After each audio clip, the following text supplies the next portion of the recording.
Merci beaucoup. Merci beaucoup Véronique et Sarah de m'avoir invité. C'est un colloque qui est très très bien. Enfin, je veux dire, c'est impressionnant. C'est quasiment un colloque d'école, donc c'est bien organisé. Félicitations.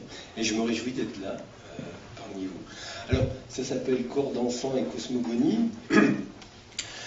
C'est dans la lignée d'un séminaire que j'anime qui s'appelle Corps et imaginaire. Voilà. Et donc, les pouvoirs de la texture imaginaire du réel, malheureusement, c'est pas de moi, c'est de Merleau-Ponty, dans un ouvrage qui s'appelle L'œil et l'esprit, et qui m'a beaucoup inspiré pour essayer de comprendre ce qui se passait dans les rapports en danse entre le corps et l'espace, mais pas seulement. Alors l'imaginaire en esthétique, quand on prend les ouvrages d'esthétique, le vocabulaire d'esthétique, d'Étienne Souriau par exemple, c'est surtout un imaginaire mental, c'est surtout quelque chose qui est lié à la fiction. Ça reste dans le cadre d'une mentalisation des phénomènes. Alors l'idée c'est de se dire, par le biais de ce concept de la texture imaginaire du réel, qu'est-ce qu'il pourrait y avoir d'autre? Et moi j'avais une pratique de danseur, donc ça me sert aussi à saisir ce concept de façon très charnelle. Voilà. Alors chez Merleau-Ponty, moi quand j'étais étudiant, j'étais tombé sur phénoménologie de la perception, et je ne sais pas si j'avais compris quelque chose, mais ça m'avait complètement dynamisé, animé, parce que je trouvais des résonances dans ce texte de philosophe que je découvrais. Et notamment dans la question des entrelacs. Et quand on est sur scène, et même là, l'idée, c'est de s'entrelacer, de s'enlacer avec vous, c'est-à-dire à distance, de rentrer en communication. Alors comment on le fait?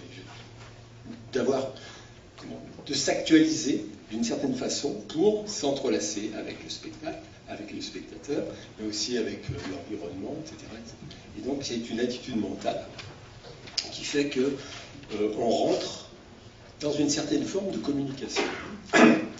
Donc, chez Merleau-Ponty notamment, quand il parle, il a beaucoup de métaphores qui m'inspirent beaucoup, notamment le concept de chair, le concept d'imaginaire qui tapisse le réel. Alors, la chair chez Merleau-Ponty, on trouve ça chez un auteur qui a fait toute une carrière sur l'analyse des textes de Merleau-Ponty qui s'appelle Colonna. Chez Merleau-Ponty, la chair, c'est comme un élément, comme chez Bachelard, l'air, l'eau, le feu, c'est quelque chose c'est un élément. Alors donc, c'est une façon un peu ambiguë de pouvoir le penser, c'est-à-dire que c'est pas justement quelque chose qui est de l'ordre du carnet, mais c'est quelque chose qui est entre nous, et dans lequel, et cet entre nous fait qu'il y a un type de communication qui s'instaure s'il doit s'instaurer.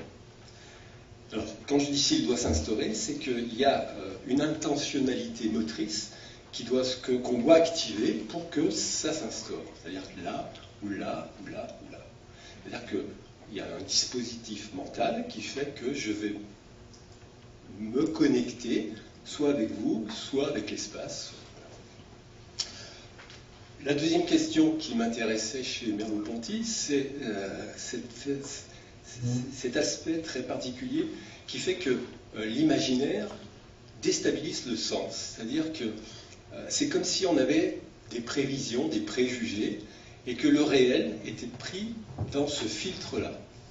Et ces filtres, eh bien, ils s'actualisent en fonction des moments, des dispositifs, je dirais, si on prend le concept de Foucault, ou du milieu associé, si on prend le concept de Simondon. Donc, on est sur un rapport sensible au monde qui est nourri d'imaginaire. Mais quand on est amoureux, ça marche aussi comme ça. C'est-à-dire que la personne qu'on voit, on ne la voit pas pareil si on est amoureux ou si on n'est plus amoureux. C'est-à-dire qu'il y a toute une façon de construire le monde qui dépend de ça. La troisième chose qui m'intéressait chez Merleau-Ponty, c'était ce nouage corporel qu'on avait aux choses. C'est-à-dire que, évidemment, on a un corps, et par ce biais-là, on voit les choses de façon différente. Il n'y a pas que chez Merleau-Ponty, j'étais tombé sur un petit ouvrage de Jacob en 79, je crois, chez Fayard, qui s'appelle Le jeu des possibles, où ça commence par toute une analyse de la perception en fonction des espèces. la mouche, l'abeille, etc. Et l'idée, c'est de voir que le monde est construit en fonction de ce nouage corporel qu'on a aux choses. Donc le monde n'est pas un en soi, c'est toujours un pour soi qui s'actualise en fonction des situations. Et ça m'amenait aussi par rapport au thème du colloque, à la question des lieux. Quand je dis tout à l'heure qu'on s'actualise d'une façon différente, si je suis là, je ne m'actualise pas comme un danseur, le lieu c'est un pupitre. Si je m'actualise comme un danseur, le lieu ça devient le milieu dans lequel je vais me déployer. Là je suis en relation avec Véronique, c'est comme si on faisait un duo en ce moment. Mais donc ce lieu-là, il y a une part objective et une part vraiment où je fabrique un milieu dans lequel je me déploie. Je donne souvent l'exemple aussi aux étudiants de leur dire, à Metz, il y a une cathédrale qui s'appelle la cathédrale Saint-Étienne, je leur dis, vous marchez dans la grande nef en pensant au toit, et ensuite vous allez dans le souterrain et vous marchez. Et vous voyez ce que ça fait. C'est-à-dire que le lieu lui-même fait qu'il y a un état de corps, le lieu construit l'état de corps lorsqu'il devient milieu. Corps et cosmogonie. Donc là, il y a trois axes pour penser cette chose-là. Le premier, c'est la question de l'inachèvement du sujet et du monde.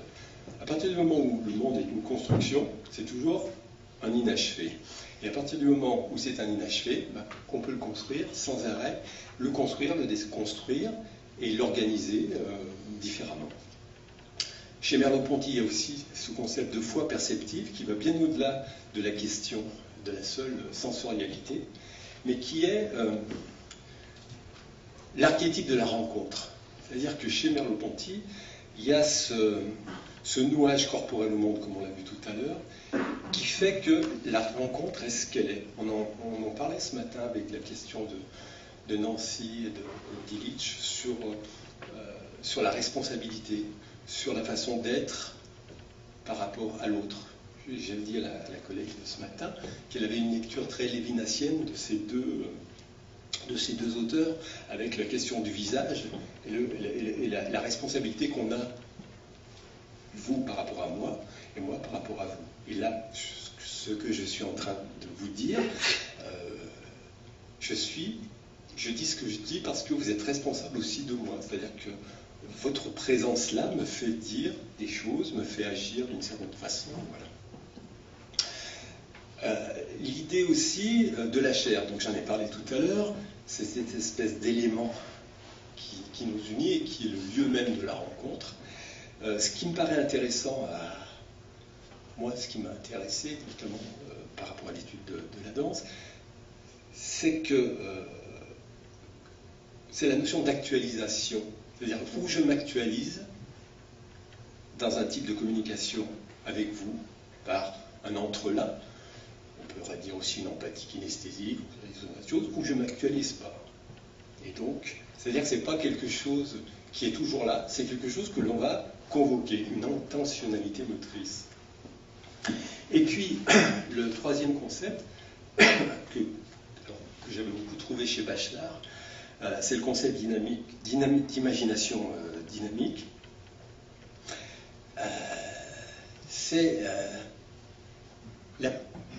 En fait, c'est comment, en convoquant un certain type d'imaginaire, je vais déconstruire mon corps pour le construire autrement.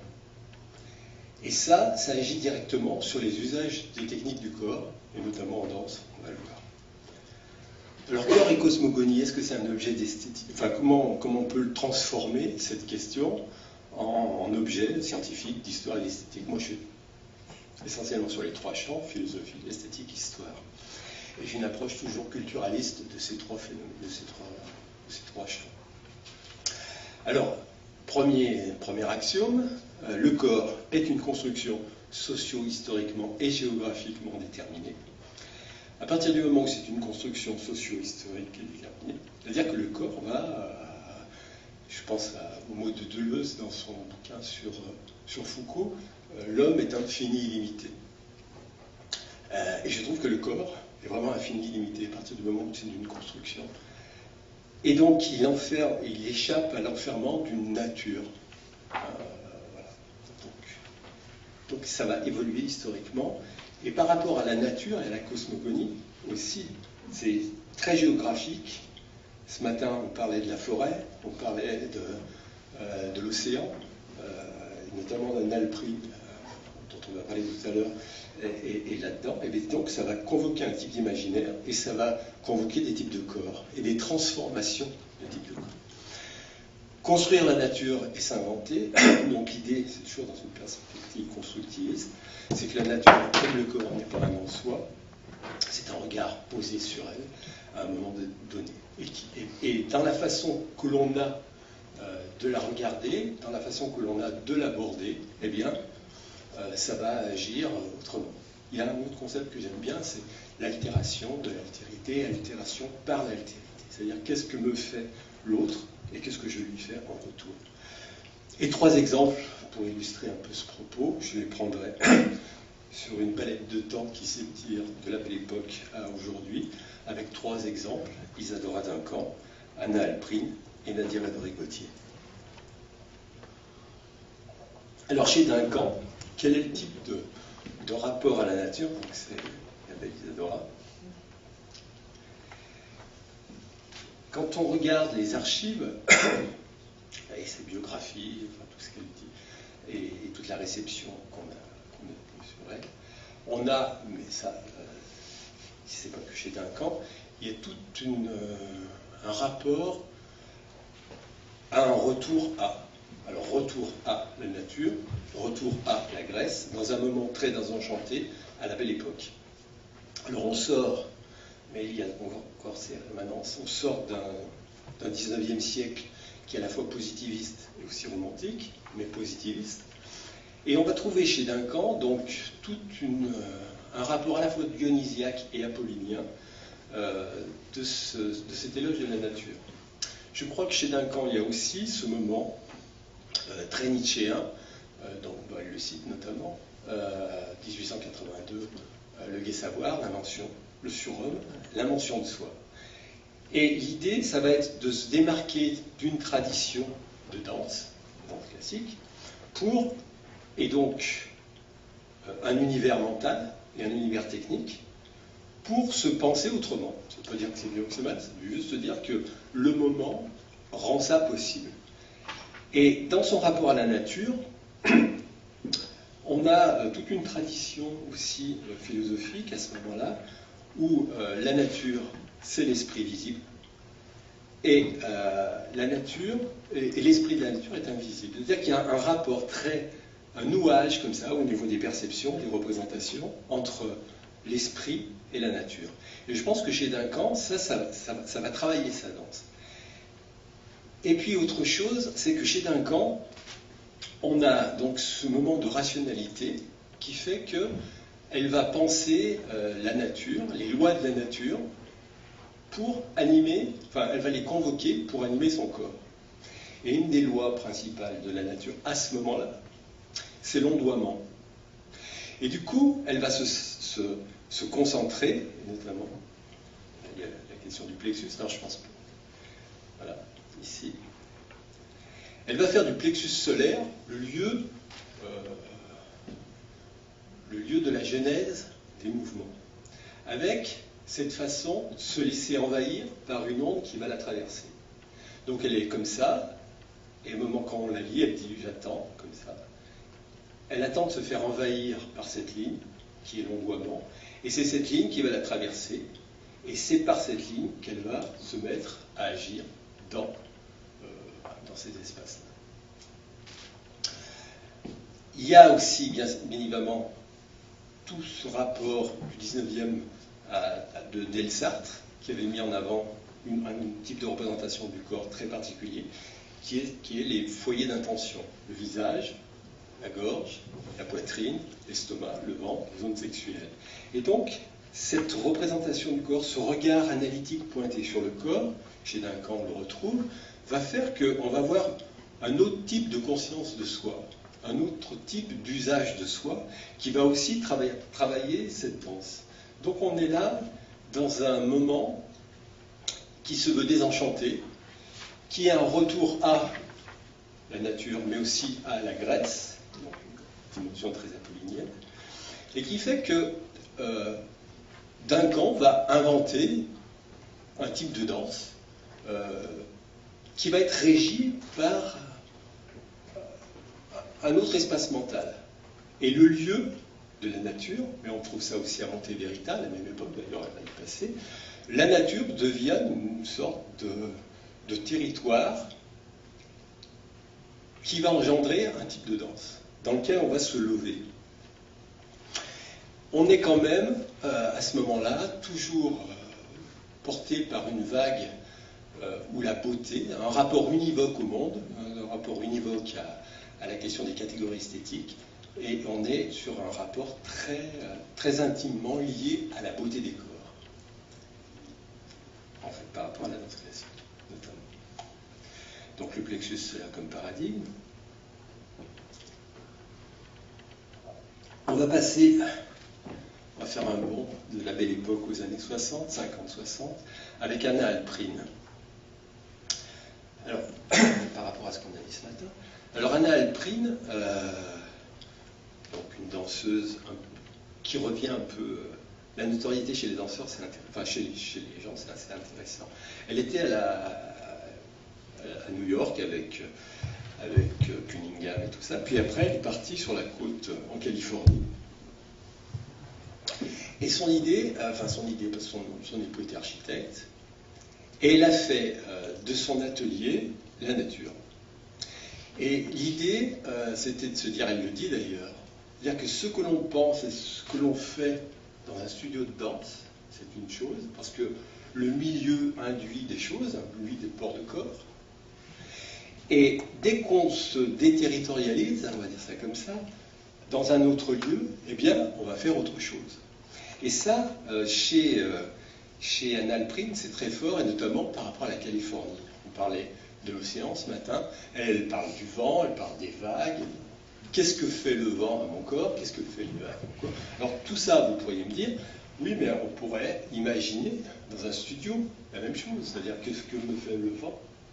Mais il y a, alors bien sûr, mais si on le fait, c'est qu'on a en nous les fantômes de nous-mêmes qui ont eu cette expérience du vent, eu cette expérience des vagues, et qu'on va réactualiser, puis hop, là, je suis dans le vent. Alors, ça, en termes d'invention de soi, c'est aussi un rapport très différent par rapport à la question de la création. C'est pas, on n'est plus sur l'époque moderne des Graham, des Doris Humphrey, où on est sur une vision romantique du moi créateur.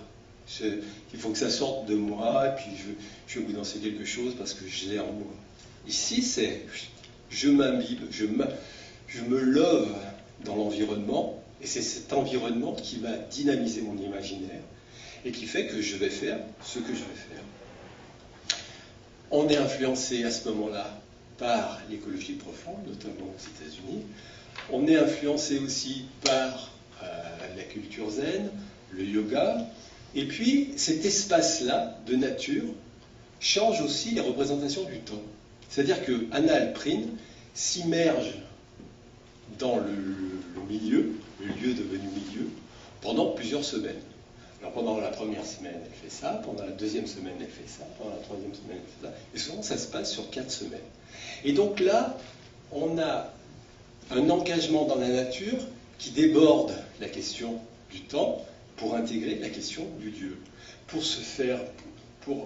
essayer d'avoir une porosité plus grande encore du corps engagé dans ce milieu naturel. On est dans les années 60. Il y a une pièce que j'aime beaucoup, que je n'ai pas vue, c'est cette pièce de 62, où on a des femmes couchées sur le sol. Et là, l'idée, et là ce matin, je vous voyais vous enlacer sur votre dernière image avec vos clous comme ça. Et parce que moi, quand j'ai vu votre veste, je me suis dit, tiens, on ne pourrait pas les embrasser parce qu'on va se faire trouver. En même temps, vous êtes enlacés. Et quand j'enlace quelqu'un, soit ah bah, je l'enlace et la forme peut être la même. Mais soit, il ne se passe pas toujours la même chose quand j'enlace les gens, en fait. Bah, de façon très intime, en fait. Alors, ce que va proposer Anna Alprin par rapport à cet enlacement, c'est qu'est-ce qui se passe dans mon corps quand je me couche sur la Terre et que j'essaye de ressentir, c'est pour ça que c'est une cosmogonie, c'est-à-dire c'est une construction de... Quand je me concentre sur les vibrations que me donne la Terre. Alors ça peut paraître un peu ésotérique, mystique, un peu tout un tas de choses. Je sais que j'ai discuté avec une amie hier qui avait fait un stage avec Anna Alprin, elle me disait, bah, on enlaçait des arbres. Alors ça peut paraître un peu vague comme ça, mais qu'est-ce qui se passe quand on se met dans un état de conscience très particulier et qu'on se couche sur le sol et qu'on essaye de ressentir ce qui se passe? Mais là c'est pareil, si je suis là et que j'essaye de ressentir ce qui se passe dans mes pieds, je ne vais pas me tenir pareil. C'est pas du tout mystique, c'est juste qu'il y a un prolongement de moi qui se passe dans le corps, qui passe dans le sol, et je m'invente différemment. En fait, il y a un très bel ouvrage d'un ami qui s'appelle Basile Doganis, qui s'appelle Pensée du corps, et alors il est assez deleuzien, et justement il essaye d'expliquer que la façon de se tenir est animée par une ligne abstraite qui travaille des structures de coordination. Et si on modifie cette ligne abstraite, eh bien, les structures de coordination se modifient. C'est-à-dire qu'on rentre a priori avec le même corps, mais on va le mobiliser différemment, on va se mobiliser différemment. Et à partir du moment où on se mobilise différemment par le biais de l'environnement, eh bien, on a un autre état de corps et on a un autre mode d'existence qui rentre en scène. Alors, ça ressemble beaucoup quand même à l'ouvrage de Gusdorf, le tome 2 notamment, sur le romantisme, sur ce rapport très intime entre l'individualité cosmique et l'individualité organique du monde. C'est une espèce d'écho, de mise en écho du corps, qui serait un microcosme, avec le macrocosme. Alors là, que ce soit vrai, pas vrai, qu'on se trompe pas, ça fait rien. L'idée, c'est que ça construit et ça déconstruit le corps d'enfant, ici, puisque c'est de la danse. Alors chaque fois, et là au cours du XXe siècle, il va y avoir cette plongée dans le corps. On rentre ici par rapport à Duncan, je crois que... Voilà, je me suis trompé. Par rapport à Duncan, on rentre dans quelque chose de plus intime, dans une conscience de soi qui rentre un petit peu à l'intérieur. On va voir que ça va encore s'amplifier. Alors, quand on travaille comme ça sur la comparaison, moi j'aime bien essayer de travailler sur la question de l'identité et de la différence. Qu'est-ce qui se passe entre Duncan et Alprin si on les prend pour paradigme? Alors, à la Belle Époque, on l'a vu, c'est des expériences à la fois panthéistes et dionysiaques du monde, mais on a encore ce rapport très fort à la question de la beauté et à la question de l'univocité du sens. Ça, je pense que c'est une ligne qu'on va retrouver au moins qui va s'actualiser beaucoup jusqu'au début des années 80. C'est ce qui explique après qu'il y a des choses qui arrivent, qui sont laides, voilà. Dans les années 60, quand même, il y a quelque chose qui va commencer à basculer, mais qui est déjà en germe à la Belle Époque, c'est qu'on va rentrer dans une conception plurivoque du monde. Il va y avoir la coexistence de formes de pratiques différentes qui vont rentrer en scène, et puis ça va s'amplifier beaucoup en 80. Chaque fois, il y a ce moment-là, quand même, qui est de l'ordre de l'identité, c'est que chaque fois, on a une construction qui s'opère par rapport à la nature, mais cette construction est mue par des grilles de raison, elle est mue par un environnement qui fait qu'à un moment donné, je pense ce que je pense et je fais ce que je fais.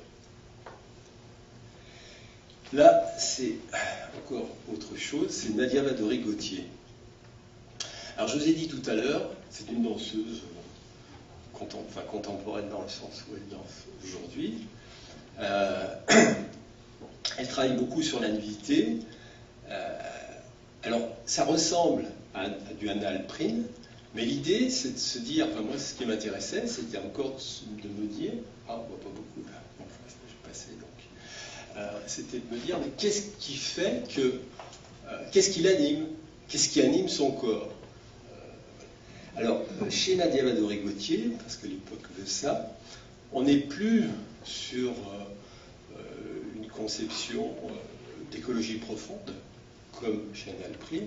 On est dans une lecture, dans une rhétorique postmoderne qui dynamise son imaginaire. Et cette rhétorique, elle est deleuzienne. En fait, c'est la question des devenirs qui l'anime, entre autres.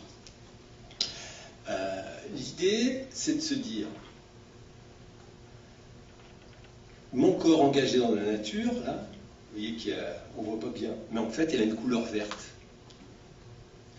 L'idée, c'est de se dire, vous savez, les devenirs, devenir femme, devenir matière, devenir minéral, devenir... C'est une espèce d'antériorité ontologique chez Deleuze et chez Guattari, qui fait que le monde est en un état d'indifférenciation au début, qui va se différencier. Et l'idée, on trouve ça chez Nadia Vadoré-Gautier, mais aussi chez d'autres, comme Xavier Leroy, c'est d'essayer, par l'imaginaire, de rentrer en écho avec cet état d'indifférenciation. Donc c'est assez paradoxal au niveau de la perception du temps. C'est pour ça que je dis que c'est une antériorité ontologique, mais que c'est un devenir. Et donc l'idée là, c'est de trouver vibratoirement, d'inventer vibratoirement les choses qui nous habitaient, qui sont encore en trace peut-être dans notre corps, du point de vue minéral, du point de vue animal, du point de vue végétal. Et cette espèce de quête vibratoire, elle passe aussi par la gestion de la couleur.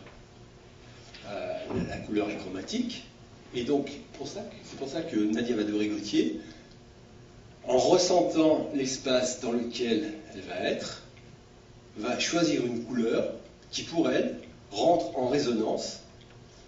C'est pas de la figuration, hein, c'est plutôt de la résonance avec le milieu ambiant. Et ce qui est intéressant là, mais qu'on trouvait quand même déjà chez Hannah-Alprin, c'est qu'on est plus sur la gestion sensible des forces qui nous amènent, c'est dans ce sens-là qu'elle est très deleuzienne, que des formes. C'est-à-dire qu'elle ne va pas chercher à produire des formes, elle va chercher à faire vivre en elle les réseaux de forces qui l'animent. D'ailleurs, elle parle d'une danse sismographique, d'une danse vibratoire. Alors, ce qui est aussi qui m'a fasciné en l'interviewant, c'est qu'à un moment donné, elle rentre dans des états modifiés de conscience, donc c'est une espèce de déshumanisation, tout en restant très humain, mais une désorganisation de son univers sensoriel usuel, et elle s'imagine comme un tas de cellules, qu'on est d'ailleurs. Et ce tas de cellules, alors ça pose même la question du genre, on en parlait, qu'est-ce que c'est que... Est-ce qu'une cellule a un genre? Voilà. Elle est tas de cellules parmi un univers, un milieu, qui est un tas de cellules également. Et ça, alors là, c'est un exemple du devenir minéral, c'est un peu paradoxal, c'est-à-dire que c'est une façon de se dépersonnaliser pour s'inventer.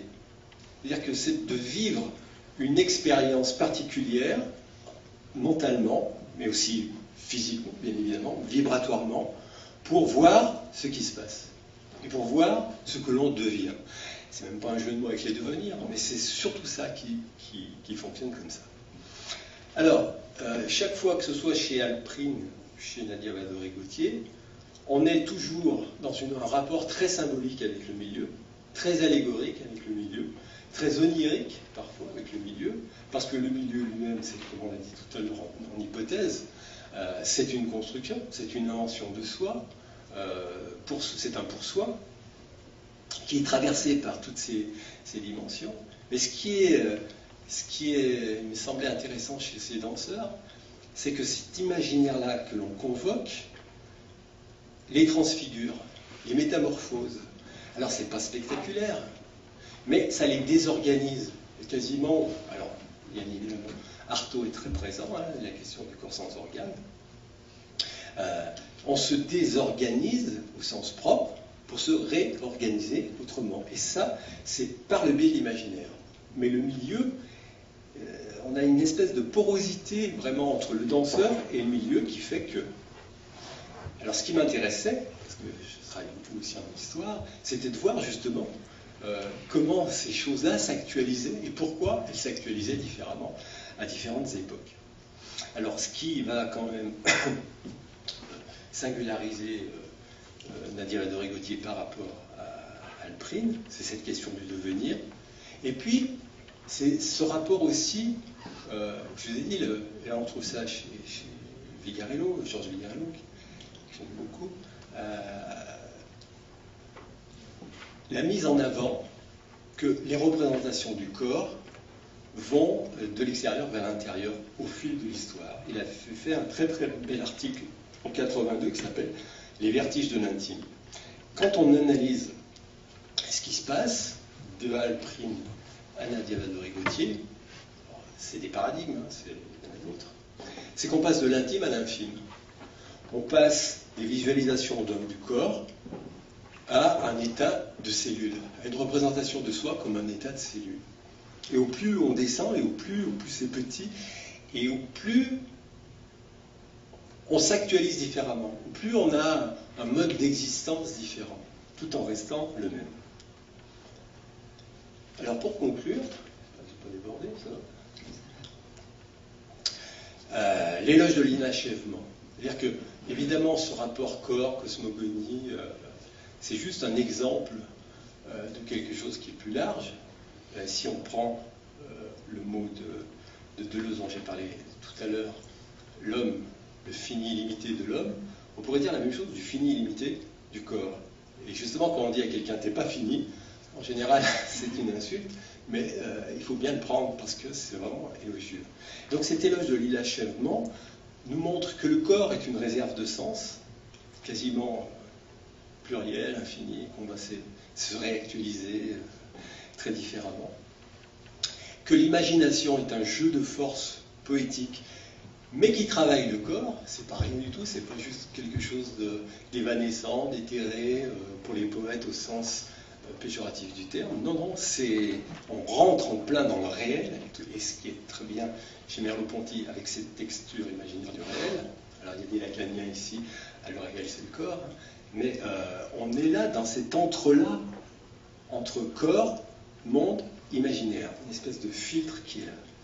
Alors si on le prend du point de vue de l'historien, on voit que chez Duncan, on a cette liturgie panthéiste qui va animer son imaginaire et qui va lui faire faire des choses.